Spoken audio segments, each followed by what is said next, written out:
Halo semuanya, Assalamualaikum warahmatullahi wabarakatuh. Baik lagi di pelajaran komunikasi bisnis ya. Tapi sekarang kita udah memasuki materi yang kedua. Ya bagi yang belum menonton materi satu, silakan tonton dulu materinya sampai beres. Dan jangan lupa dicatat ya. Materi kali ini masih membahas PowerPoint yang minggu kemarin ya, yaitu mengenai pengertian atau ruang lingkup komunikasi bisnis. Happy watching. Yang penting sebelum nonton video jangan lupa makan sama minum.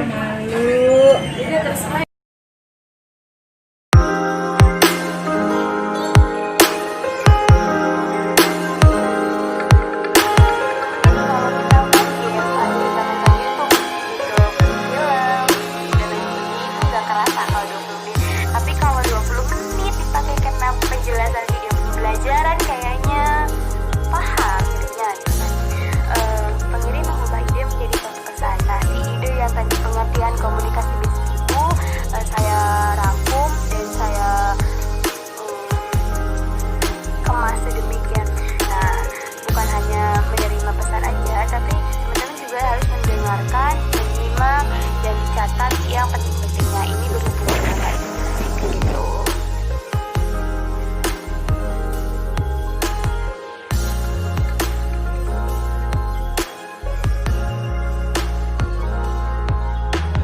Jadi selain contoh yang tadi kayak kita pembelajaran di tahap-tahap komunikasi, saya akan menyampaikan contohnya kayak kita lagi presentasi nih.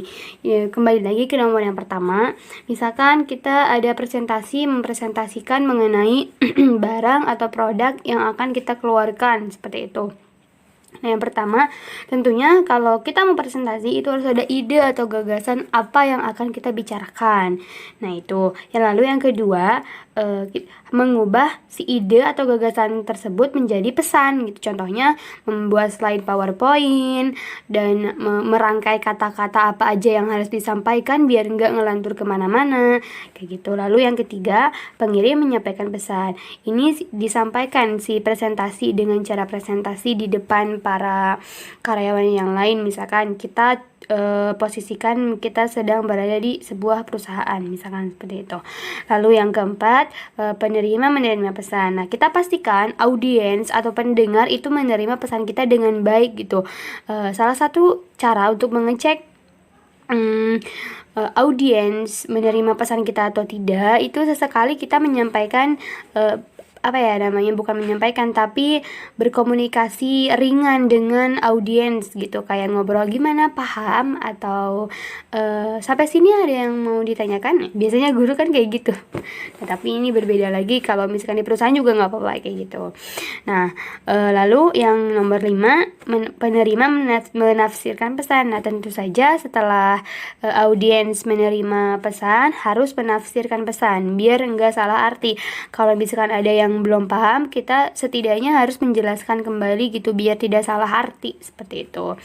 Karena kalau salah paham kan nggak enak gitu ya. Salah paham dalam apapun, kalau kitanya salah paham tuh nggak enak. Lalu langsung lanjut aja ke yang keenam, penerima memberi tanggapan dan mengirimkan feedback. Nah, setelah kita selesai presentasi itu diusahakan atau boleh dilakukan mengajukan pertanyaan seperti ini. Apakah ada yang mau ditanyakan? Bagaimana presentasi saya? Bukan gitu, bukan. Jadi kayak gimana, setuju atau enggak dengan produk yang akan saya launching, yang akan saya keluarkan, seperti itu. Jadi diusahakan kita memancing juga audiens buat mengeluarkan pendapatnya gitu. Biasanya kan ada beberapa audiens yang yang malu-malu kayak gitu untuk menyampaikan pendapat, padahal pendapat dia itu brilian sekali, bagus sekali, seperti itu contohnya yang lainnya ya. Oke, pada slide kali ini selanjutnya kita akan membahas hambatan komunikasi. Nah, tadi kita sudah membahas mengenai teknik, tujuan, dan lain sebagainya. Pada slide kali ini kita akan membahas mengenai hambatan komunikasi apa aja sih. Langsung saja ke yang nomor pertama. Itu ada namanya hambatan teknis, yaitu terjadi jika salah satu alat yang digunakan untuk berkomunikasi mengalami gangguan, sehingga informasi yang disampaikan mengalami beberapa hambatan. Kita minum dulu.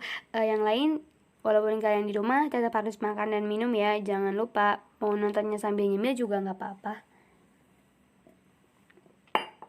yang penting dicatat. Oke, jadi hambatan teknis ini adalah lebih ke kayak peralatan dan perlengkapan yang digunakan pada saat kita berkomunikasi. Contohnya kayak kita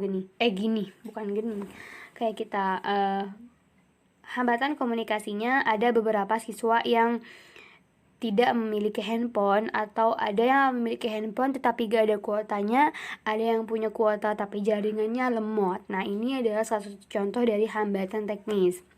Nah, kalau misalnya kita lagi presentasi, misalkan komputer kita mati atau mikrofonnya nggak nyala kayak gitu.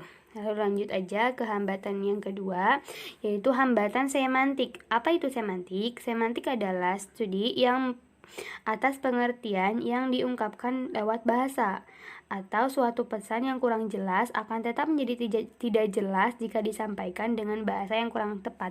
Ini maksudnya apa sih? Nah, pasti masih ada yang bingung dong. Jadi pada hambatan ini terletak pada si komunikatornya atau si penyampai pesannya gitu. Mungkin menyampaikan pesannya salah arti gitu loh.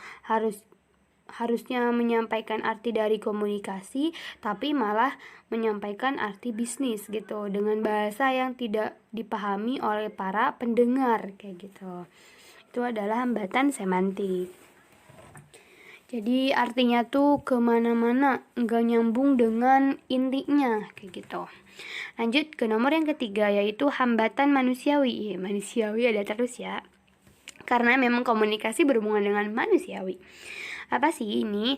Jadi hambatan jenis ini muncul dari masalah-masalah pribadi oleh orang-orang yang terlibat dalam komunikasi, baik komunikator maupun komunikan. Nah, jadi ini adalah masalah yang muncul karena orang-orangnya kayak gitu, karena pribadi. Masalah pribadi manusia itu banyak banget. Ada yang ada suara motor. Nah, jadi banyak banget masalah pribadi orang-orang tuh ya. Ada yang punten, ada yang lama untuk menanggapi. Itu pasti ada orang yang seperti itu. Atau ada orang yang menyampaikan penjelasan dengan bahasa yang tidak mudah dipahami kayak gitu. Nah, ini juga bisa dialami oleh komunikator maupun komunikan. Hayo, apa arti dari komunikator dan komunikan? Sebelumnya kan udah dijelaskan. Nah, gak apa-apa kita sebutin lagi aja biar nggak pada lupa ya. Komunikator itu adalah yang menyampaikan pesan, sedangkan komunikan adalah yang menerima pesan gitu. Lanjut ke hambatan komunikasi. Ini masih berhubungan dengan hambatan manusiawi ya. Selain contoh yang barusan disebutkan, hambatan manusiawi ini juga bisa terjadi karena perbedaan umur, persepsi, keadaan, emosi, status keterampilan mendengarkan, pencarian informasi, atau penyaringan informasi. Nah, pada perbedaan umur pun itu bisa menjadi hambatan dalam komunikasi seperti itu. Misalkan mau mempresentasikan produk yang kita buat ke anak kecil, kan kayaknya kurang pas penempatannya, kecuali kalau kita menawarkan produk kepada anak kecil gak apa-apa, asal produknya memang yang berhubungan dengan anak-anak kayak gitu. Atau kakak mempresentasikan mengenai materi ini, hambatan komunikasi kepada kakek-kakek atau nenek-nenek, itu kan gak mungkin juga, karena nanti bingung gitu ini ngomong apa gitu loh. Oke. Nah, pada slide kali ini kita akan membahas mengenai memperbaiki komunikasi. Nah, gimana sih caranya kita memperbaiki komunikasi kita agar lebih bagus lagi, agar nggak malu, agar nggak salah arti, agar nggak ngomongnya kemana-mana kayak gitu. Yang pertama, ini ada membuat suatu pesan secara lebih berhati-hati. Nah, ini adalah yang paling penting. Kita gak boleh asal ucap kalau lagi presentasi atau lagi ya pokoknya atau lagi presentasi gitu loh. Gak boleh tuh kita apa ya disebutnya itu sompral atau ngomongnya seenaknya gitu loh. Boleh ngomong seperti itu atau dengan artian kita mau ngelucu gak apa-apa, asal kita harus mengetahui situasinya terlebih dahulu. Kalau misalkan kita sedang di acara formal, itu diusahakan dikurangi yang bahasa-bahasa lantur seperti itu. Lalu yang kedua itu ada meminimalkan gangguan dalam proses komunikasi. Nah, meminimalkan ini juga mempunyai efek yang bagus buat komunikasi yang sedang kita sampaikan, seperti itu. Contohnya nih, ada kemarin kita kan melakukan US daring atau ulangan daring. Untuk meminimalkan gangguan dalam proses komunikasi, kan proses komunikasinya itu dilakukan secara online. Kalau misalkan seperti yang tadi sebelumnya disampaikan, itu kan kalau pakai kuota ada yang jaringan jelek. Nah, gimana sih caranya biar jaringannya itu nggak jelek dan komunikasinya bisa berjalan dengan lancar? Ini adalah salah satu siswa kami yang dia nyari kuota, bukan nyari kuota, nyari sinyal sampai naik ke atas pohon gitu biar komunikasinya berjalan terus-terusan. Ini bagus banget, patut ditiru, tapi awas jatuh. Karena kabarnya turun dari situ HP-nya rusak kayak gitu. Boleh kita memperbaiki komunikasi asalkan dengan secara etis aja. Tapi ini bagus banget. Nah, lalu ini juga ada foto lagi. Nah, ini sampai di atas rumah, di atas parak disebutnya kan ya. Di atas rumah ini bela-belain ya naik ke atas rumah buat nyari sinyal, buat komunikasi, keren banget. Ini benar terjadi di SMK KBI. Ini adalah kakak kelas kalian, tapinya udah lulus tahun kemarin gitu loh. Nah, ini juga, nah kalau ini mah rada elit dikit lah, jadi dia di pegunungan, view-nya mantap, nyari sinyalnya enak kan. Oke, seperti itu. Ini salah satu caranya untuk meminimalkan gangguan proses komunikasi kayak gitu. Langsung saja ke yang terakhir, yaitu mempermudah umpan balik antara si pengirim dan penerima pesan.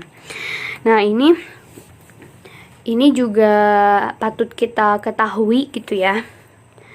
Jadi jangan sampai kita menyusahkan kepada penerima pesan untuk menerima presentasi yang akan kita sampaikan kayak gitu. Contohnya pembelajaran kali ini itu kan kita hanya melalui YouTube seperti itu, dan umpan baliknya pun dilakukan kayak absen itu kan di kolom komentar. Jadi itu untuk mempermudah umpan balik antara si pengirim dan penerima pesan. Untuk pengirimnya di sini adalah guru-guru dan penerima pesannya itu adalah teman-teman semua yang imut dan lucu. Belum pernah ketemu sih kita ya. Jadi kayak gitu.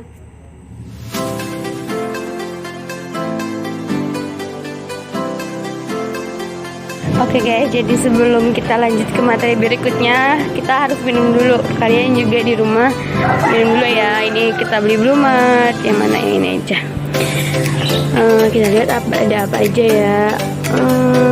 Ada yang lagi promo nggak? Iya, hari ini nggak ada yang promo, nggak jadi. Lihat yang ini, ada promo nggak ya? Nggak kelihatan ya di sini mah. Ada, tapi cuman kayak gini doang. Kayak kita beli yang promo minuman nggak ada guys, cuma air putih aja. Kita beli Milo aja. Klik. Bye. Jangan lupa nanti masukin uangnya ke sini.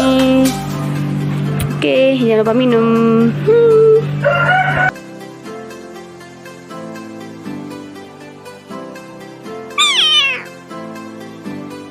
Oke, kita minum. Barangnya ada di sini. Aduh, ini ada. Nah, kita ambil dari sini ya. Kita minum. Jangan lupa teman-teman semua juga di rumah minum ya.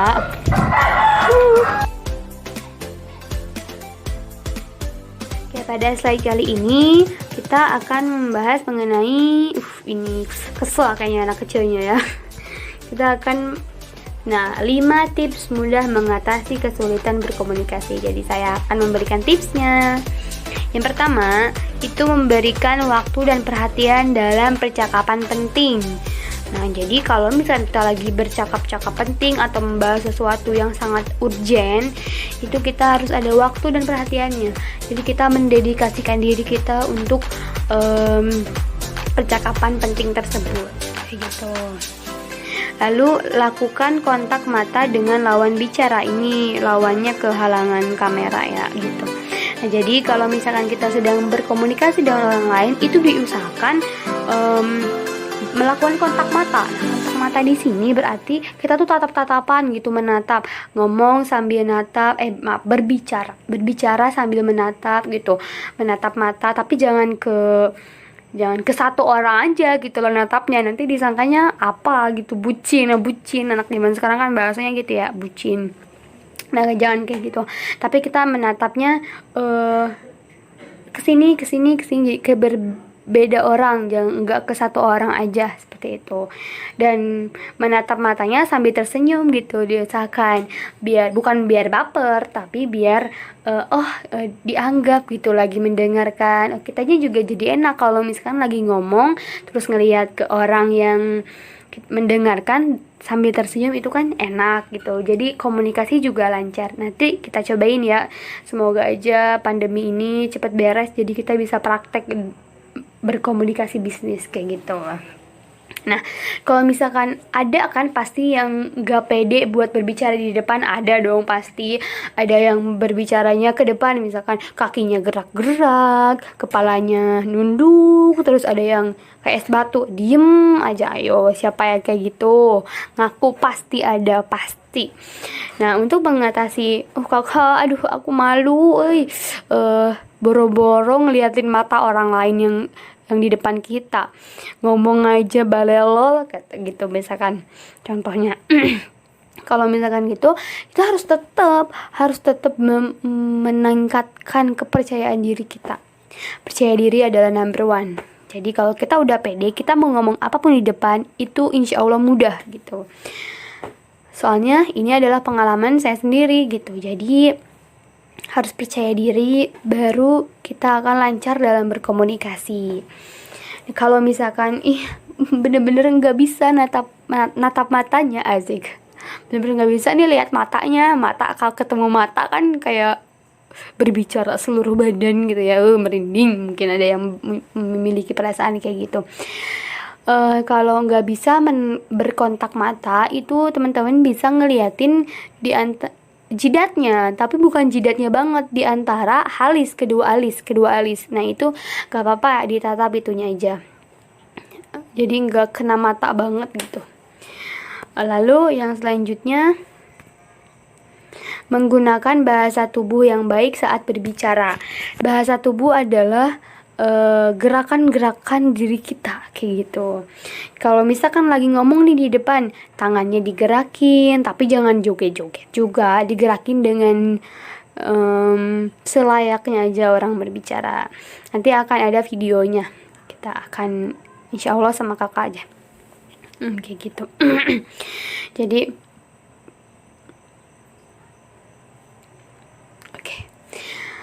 menggunakan bahasa tubuh yang baik saat berbicara ini juga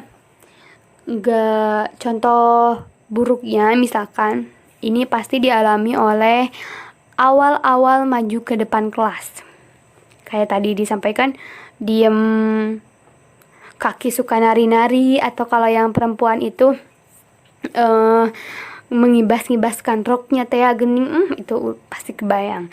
Kalau yang laki-laki sidakep aja gitu di depan, itu adalah bahasa tubuh yang kurang baik. Tapi itu pasti kita butuh proses, semuanya nggak mungkin langsung bisa memiliki kepercayaan diri yang tinggi. Itu kita akan belajar, maka dari itu kita harus mengetahui dulu teknik-tekniknya, ilmunya seperti itu.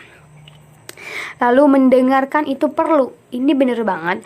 Jadi kita jangan sampai jadi orang yang hanya ingin didengarkan, tapi kita pun harus bisa menjadi orang yang mendengarkan apa yang orang lain katakan, kayak gitu.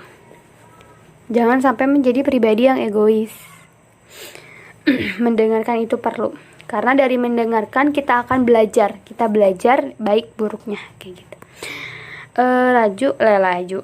Lalu yang terakhir ada teruslah belajar berkomunikasi melalui berbagai sumber dan pengalaman. Nah, ini juga latihannya. Jadi, aku ingin jadi komunikasi, aku ingin ngomong dengan lancar di depan umum, tapi kalau misalkan kalau latihan-latihan itu gak akan bisa. Contoh simpelnya bisa dilakukan di hadapan cermin. Jadi teman-teman di sini boleh sambil ngomong, "Hai, halo, nama saya bla bla bla bla," biasa dipanggil bla bla. Silakan ngomong kayak gitu di depan cermin sambil latihan. Gestur tubuhnya, tangannya gimana, senyumnya gimana. Cocok. Kayak gitu. Itu adalah tips mudah mengatasi kesulitan berkomunikasi. Oke, alhamdulillah materi minggu ini udah beres, udah selesai. Jangan lupa yang penting-pentingnya dicatat ya. Terus sampai jumpa lagi di minggu selanjutnya. Mohon maaf apabila ada kesalahan kata ataupun apapun itu. Assalamualaikum warahmatullahi wabarakatuh. Dadah.